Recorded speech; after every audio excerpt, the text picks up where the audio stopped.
Chers frères et sœurs, bien-aimés dans le Seigneur, la fin de l'année liturgique, comme nous le constatons chaque fois, nous rappelle que tout a une fin.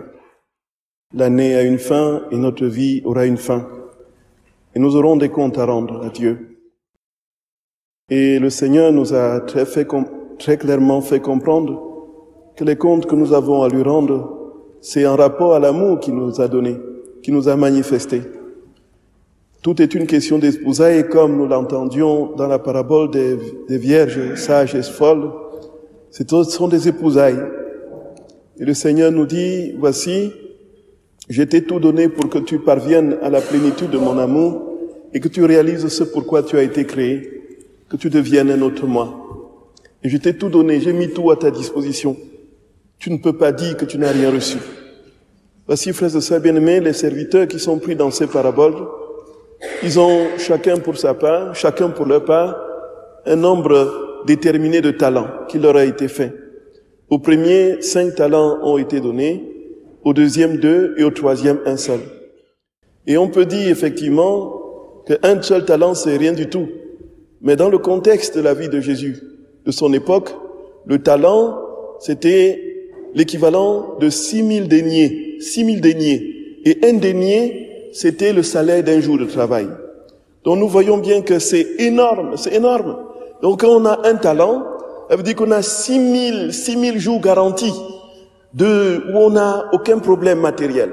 C'est pour le dire, frères et sœurs bien-aimés, simplement, que personne ne peut dire, même quand il semble et croit avoir très peu reçu de Dieu, tout ce qu'il Dieu lui donne est toujours plein, est toujours immense. Et nous sommes malheureusement confrontés à cette tendance à nous comparer aux autres. Qu'est-ce que lui, il a, je n'ai pas. Il a ceci, je n'ai pas cela. Et puis il a ça que je n'ai pas. Et on entre dans des problèmes inutiles, intérieurs, de jalousie, de convoitise, d'envie, qui nous rongent la vie. Et voici, frères et sœurs bien-aimés, le Seigneur nous dit, je t'ai tout donné. Même si tu crois que tu n'as rien reçu, ou très peu, je t'ai donné en vérité. Et pourquoi Dieu nous donne tout cela, frères et sœurs bien-aimés? Parce qu'il nous aime. Dieu est amour. Un amour immense, un amour parfait, un amour gratuit, inconditionnel. Il nous a tout donné. Nous n'avons pas choisi de vivre. Nous n'avons pas choisi de voir le jour. Nous n'avons pas choisi d'être homme ou femme. Nous n'avons pas choisi notre condition raciale ou sociale. Frères et sœurs bien-aimés, nous avons été donnés à la vie par amour, immensement donnés à la vie.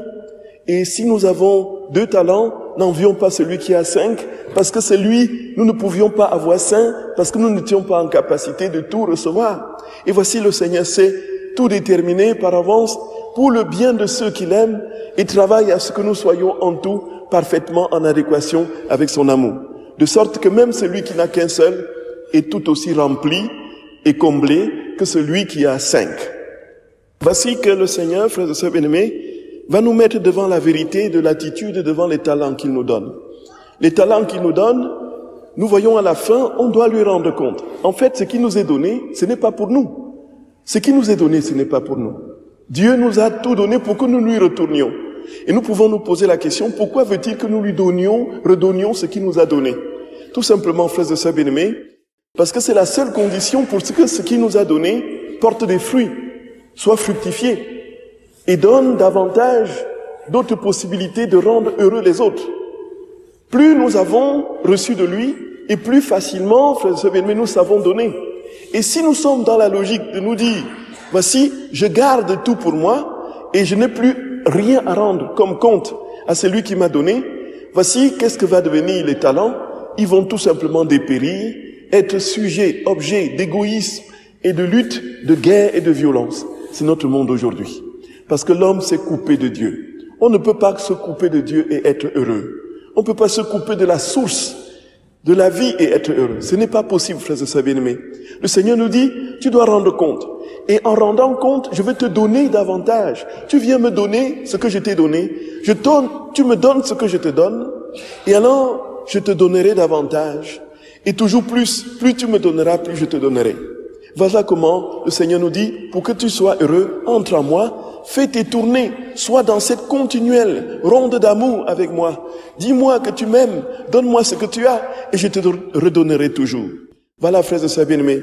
Et nous allons donc quitter les nombreux sentiments d'aigreur, d'amertume, de tristesse qui viennent plomber notre vie. Et nous donnent l'impression que nous n'avons pas, frères et sœurs bien-aimés, réussi notre vie parce que nous n'avons pas ce que l'autre a, parce que nous n'avons pas une piscine, parce que nous n'avons pas une 3e maison secondaire ou 4e maison secondaire au bord de la mer, parce que nous n'avons pas cela, parce que l'autre a réussi, il a des bâtiments, il a ceci.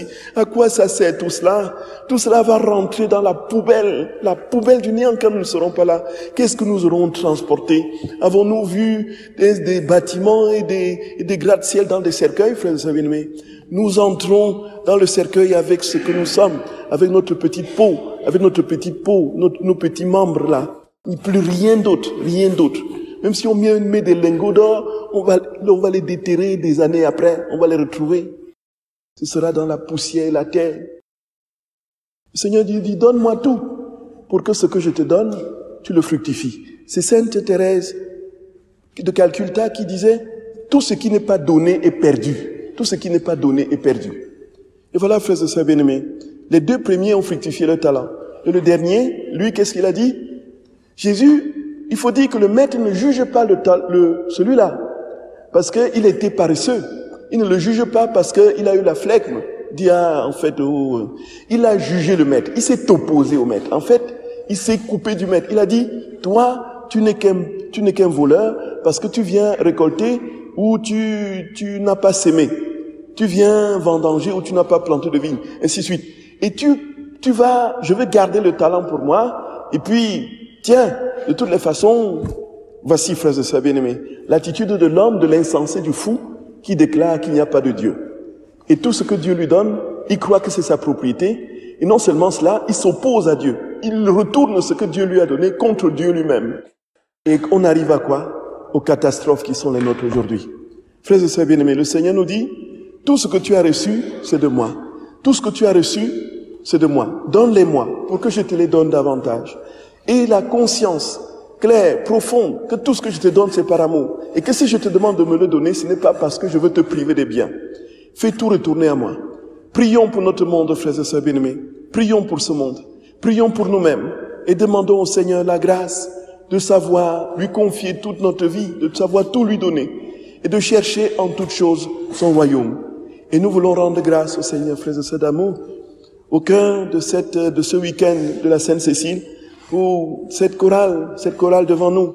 Vraiment, notre cœur ne sera jamais reconnaissant au Seigneur pour tout ce que cette chorale, depuis tant d'années, des décennies,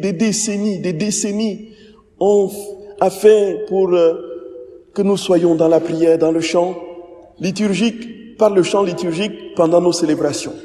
Et Dieu sait, frères et sœurs bien-aimés, combien de personnes sont passées dans nos églises. Des milliers, depuis que ces églises ont été construites. Et ces chorales étaient là. Ils ont chanté dans différentes occasions.